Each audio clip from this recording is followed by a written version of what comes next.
The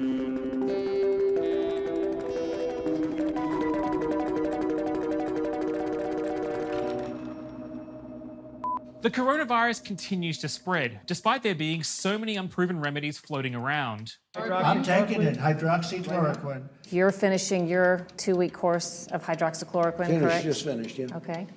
By the way, I'm still here. And President Trump's not the only world leader who's self-medicating. Madagascar's president, Andre Rajoelina, demonstrated the safety of his country's new herbal remedy in the most convincing way possible, by taking a sip, like a quack doctor at a travelling medicine show.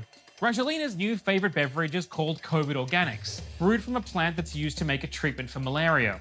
He claims it works in 7 days, despite the fact that when he announced it, it hadn't undergone any clinical testing. But who needs the endorsement of the scientific community when misinformation can fill the gap?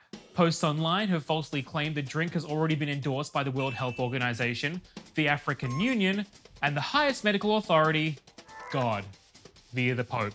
All over the world, herbal remedies, elixirs, and tonics are being concocted. An archbishop in Cameroon is claiming he's discovered a herbal remedy that's cured every person who's taken it, prompting the Cameroonian government to investigate. This apparent prescription for an ancient Sri Lankan herbal remedy is being shared online, but while it might reduce a fever, it's not a coronavirus cure.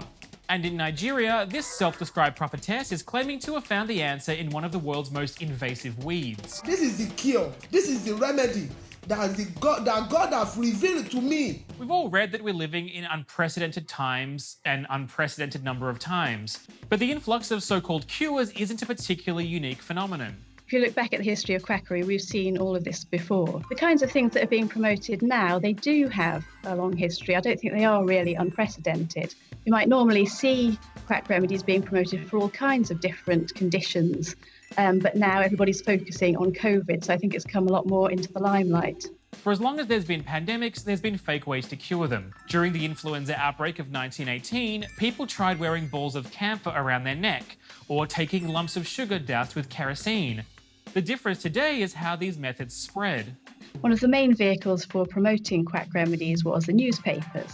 So there would be big adverts, they would be put in newspapers all around whichever country they were in. Now, of course, it's much quicker and easier to share this information.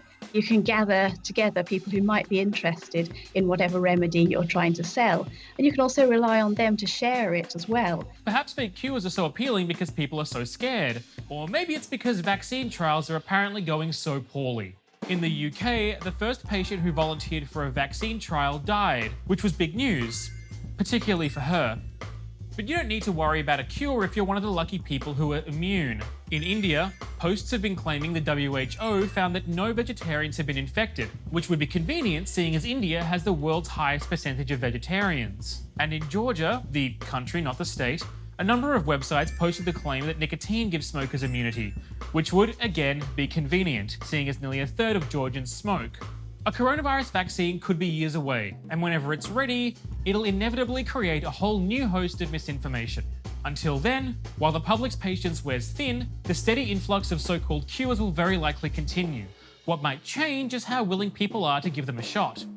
Don't drink bleach.